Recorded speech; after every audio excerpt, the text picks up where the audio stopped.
Project दिया गया किसी दूसरे कंट्री में, कंपनी ने आपको भेजा कि हमने फला मुल्क में ये इदारा बनाना है, उसके लिए इंजीनियर्स भी भेजे, उसके लिए मजदूर भी भेजे, उसके लिए मैनेजर को भी भेजा गया, पूरा एक सिस्टम बना के कंपनी ने आने जाने का फ्री टिकट, उस मुल्क का वीज़ा, पूरा एक प्रोजेक्ट देके भाई ये खाना का इंतज़ाम, बीमार हो जाओ तो ये डॉक्टर है। प्रोजेक्ट आपको ये दिया गया है कि ये बिल्डिंग इतने साल के अंदर आपने तैयार करनी है। आप अपने खर्चे पे नहीं आए थे, आपको भेजा गया था, आप चले गए वहां जाके, आपका जो हदफ था ना उसको आप फोकस नहीं कर रहे कि कंपनी ने मुझे भेजा क्यों है। आप इसमें लगे हुए हो कि मुझे इलाज का अलाउंस पूरा मिल रहा है कि नहीं मिल रहा, मुझे जो जो मुख्तलिफ किस्म के अलाउंसेस थे खाने पीने के, रिहाइश के, वो पूरे मिल रहे हैं कि नहीं मिल रहे। तो लोग आपको क्या कहेंगे, भाई ये आपके छोटे मसाइल हैं, असल मसला ये है कि आपको जो काम दे के भेजा गया था, आप वो काम को फोकस कर रहे हैं कि नहीं कर रहे। अगर आपने वो काम को फोकस नहीं किया, कंपनी आपसे सारी सहूलतें छीन लेगी, सबका आपको हिसाब देना पड़ेगा। तो देखो भाई, दुनिया में दो नजरियात हैं, खूब अच्छी तरह से मेरी बात समझें। कुछ लोग कहते हैं कि हम दुनिया में खुद ब खुद आए हैं, भेजे नहीं गए हैं। कंपनी ने आपको भेजा ना एक प्रोजेक्ट देके, बाहर आपने कंस्ट्रक्शन करनी है, ये ये करना है, वहां जाके आप पेड़े खाने में लगे हुए हो, आप उस काम को फोकस ही नहीं कर रहे।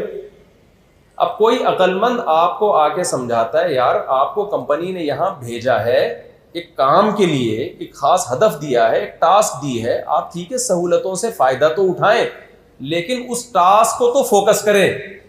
आप जवाब में कहते हो मैं तो खुद आया हूं, अपने खर्चे पे आया हूं, मुझे किसी ने नहीं भेजा यहां पे। तो अगर आपकी बात दुरुस्त है तो फिर ठीक है, आप लाइफ को एंजॉय करें। लेकिन अगर आपकी बात गलत साबित हो गई तो लोग क्या कहेंगे, भाई तुम जिस तरह से लाइफ को यहां एंजॉय कर रहे हो ना, ये वो लोग एंजॉय करते हैं जो अपने खर्चे पे आते हैं, अपनी मर्जी से टिकट कराते हैं। जिस गरीब को किसी ने टिकट करा के भेजा हो, जिस मजदूर को कंपनी ने आने जाने का किराया दिया हो, वीजा भी खुद लगाया हो, सारी सहूलतों का भी खुद इंतजाम किया हो, उस मजदूर पे इस किस्म की बातें जचती नहीं है, और ये लाइफ स्टाइल उस पे जचता नहीं है, क्योंकि तुम आए नहीं हो, तुम्हें यहां पर भेजा गया है। तो दुनिया में ये खूब समझ लें, इस वक्त दो नजरियात हैं। कुछ लोग कहते हैं कि हम दुनिया में खुद ब खुद पैदा हुए हैं, खुद ब खुद आए हैं, ये दुनिया बिग बैंग थ्योरी के नतीजे में धमाके से फटी और फिर इवॉल्व होते होते ऑटोमेटिकली एक सेल वजूद में आया, फिर उस सेल से जानवर वजूद में आया, बंदर वजूद में आया, बंदर से होते होते ऑटोमेटिकली एक इंसान बन गया, गाय बन गई, भैंस बन गई, कुत्ते बिल्ले मुर्गियां, सब ऑटोमेटिकली ये सारा निज़ाम सज धज के तैयार हो गया। तो ये किसी ने किया नहीं है, ये खुद ब खुद हुआ है। जब हुआ है तो फिर हमारी जिंदगी का कोई मकसद नहीं है। क्या ख्याल है भाई, जो खुद आया हो अपने खर्चे पे कहीं, उसकी मर्जी जो मर्जी करे, क्या ख्याल है आप? एक आदमी अमेरिका चला गया, अपने खर्चे पे घूम फिर रहा है, वहां पे आप कह रहे हो तू ये क्या कर रहा है यहाँ पे, तो आपका बनता है उससे पूछना कि तू क्या कर रहा है। वो कहेगा कि तेरे खर्चे पे आया हूं जो तुम मुझसे पूछ रहे हैं भाई। देखो, घर में जब कोई बच्चा ज्यादा तंग करता है ना, अब्बा उसको समझाते हैं, तो जो बच्चा कमाता है वो क्या कहता है, अपना खाता हूं, अपना कमाता हूं, मेरे ऊपर किसी की, देखो जुमला ही नहीं कंप्लीट कर रहे आप लोग, मेरे पे किसी, अपना खाता हूं, अपना कमाता हूं, हम पे कोई धौंस नहीं जमा सकता, कहते हैं ना लोग। लेकिन ना अपना खाता है कम वक्त, ना अपना कमाता है, अब्बा के टुकड़ों पे पलता है और घर में बाप बन के बैठा हुआ है, तो अब्बा बर्दाश्त करेगा उसको? फिर वो कहेगा कि मेरी चलेगी। भाई तेरी जब चलेगी जब तेरे अपना खर्चा होगा। तभी मैं लड़कों से कहता हूं ना, लौंडे लपाड़े जो कराची के, कि हमारे अब्बा जो है हमारी शादी नहीं कर रहे, तो और फिर मेरी मर्जी की शादी नहीं कर रहे, तो मैं कहता हूं कि खर्चा आप अपनी मर्जी से कर रहे हो या अब्बा का खर्चे पे हो रही है? कहते हैं अब्बा के खर्चे पे हो रही है। तो मैं कहता हूं जब अब्बा पे खर्चे पे होगी तो फिर शादी किसकी मर्जी से होगी? अब्बा की मर्जी से। तुम्हारी मर्जी से जब होगी, जब खर्चा भी तुम्हारा, घर भी तुम्हारा, गैस बिजली का बिल भी तुम्हारा। तो देखो, दुनिया में कुछ लोग ऐसे हैं जो ये कहते हैं हम भेजे नहीं गए हैं, हम एक धमाके के नतीजे में वजूद में आ गए हैं, ये सब ऑटोमेटिकली हो रहा है। कुरान ने इन लोगों को यूं बयान किया, इन हिया इल्ला हयातुन दुनिया नमूतु व नहया व मा युहलिकुना इल्ला दहर, कि ये सब ऑटोमेटिकली सब कुछ खुद ब खुद हो रहा है। हम मरते हैं, जीते हैं, ये सब नेचर का हिस्सा है, ये सब नेचुरल है। इसमें किसी के इरादे का कोई अमल दखल नहीं है। तो मेरे भाई, अगर आप लोगों का भी ये नजरिया है, फिर तो पैसा कमाएं।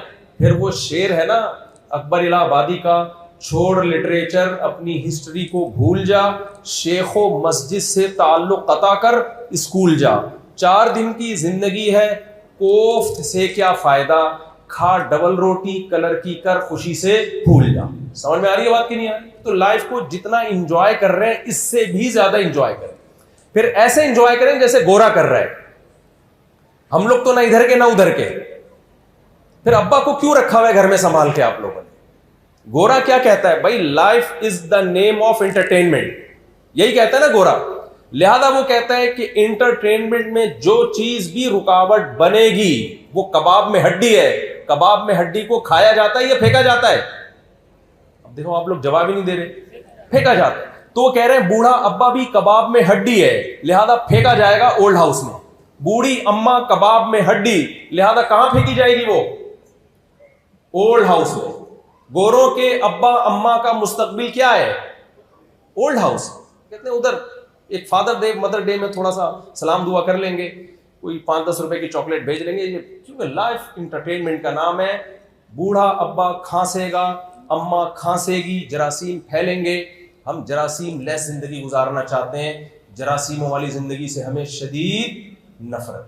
समझ में आ रही है बात कि नहीं आ रही? अच्छा, गोरे ने कहा कि life is the name of entertainment, लिहाजा एंटरटेनमेंट में शादी भी बहुत बड़ी रुकावट है, क्योंकि सिर्फ बीवी नहीं मिलती आपको। उन्होंने मुस्लिम फैमिलीज में देख लिया कि 4-5 साले भी जहेज में मिलते हैं आपको, एक आध ससुर भी आपको जहेज में मिलते हैं, सास भी जहेज में मिलती है। मैं अभी ससुरालियों की दावतें निपटा रहा हूं, आज भी जाना है कहीं ससुराल मुझे। समझ रहे हो? गोरा इस टेंशन से क्या है, मैंने इनसे कहा था मैं यहां खाना नहीं खाऊंगा। अभी खाना है ना, देने आ रही है। इन्होंने मुझे कहा कि मुफ्ती साहब आपने खाना खाना है। मैंने कहा इम्पॉसिबल, क्योंकि मेरे एक ससुराल में आज मेरी दावत है। मैं फिलिस्तीनी होके इसराइल से फड्डा, बोलो ये वाला फड्डा नहीं ले सकता। बस ये अभी नंबर लगे हुए हैं ना ससुराल। गोरा इस टेंशन से क्या है, बोलो? आजाद।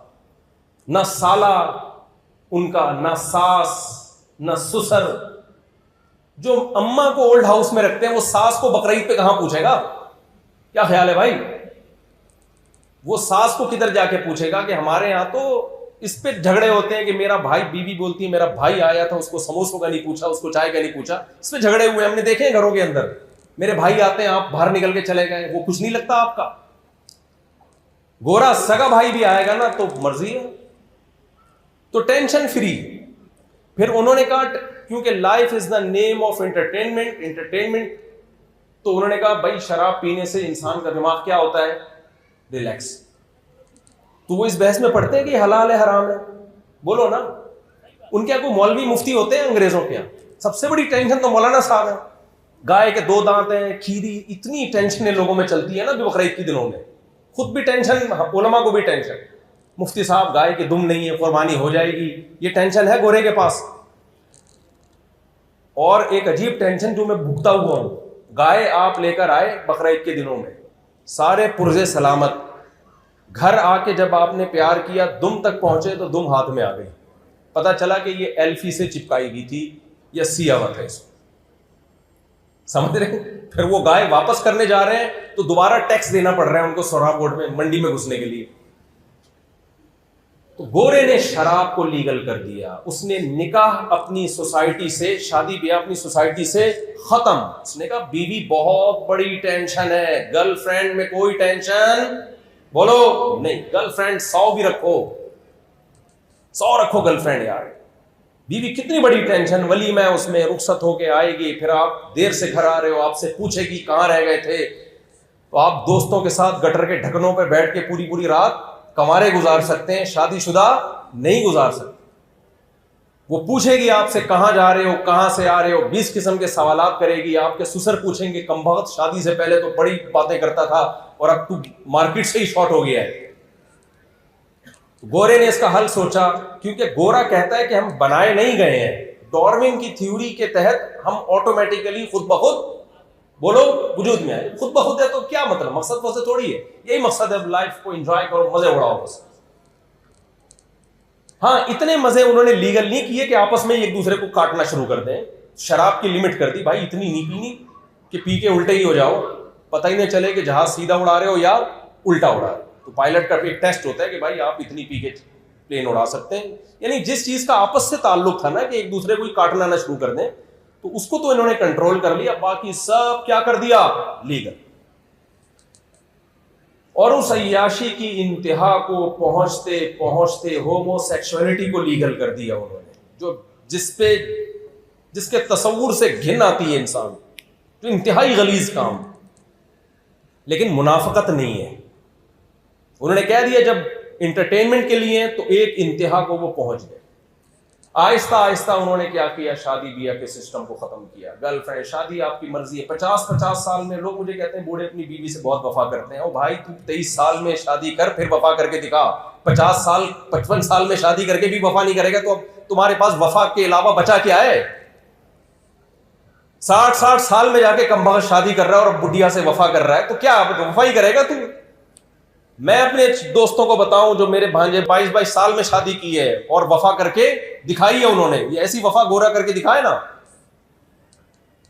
तो इंटरटेनमेंट होते होते उन्होंने कहा अब्बा को ओल्ड हाउस में हमें चूंकि जमा कराना पड़ता है, तो ऐसा करो सिरे से अब्बा ही मार्केट से क्या कर दो, शॉर्ट, अब्बा ही खत्म कर दो। सिंगल मदर, अम्मा को खत्म करना पॉसिबल नहीं है ना, बच्चे क्या लैब में थोड़ी पैदा होंगे, अम्मा तो चाहिए ना। वो भी अब तरक्की कर रहे हैं, हो सकता है बच्चे लैब में पैदा हों, अम्मा लेस। तो अब्बा ही खत्म, मार्केट से क्या हो गए, अब्बा मार्केट से क्या हो गए, शॉर्ट। हमारी मार्केटों से चीनी शॉर्ट होती है, हम रोते हैं, चीखते हैं, एहतजाज करते हैं।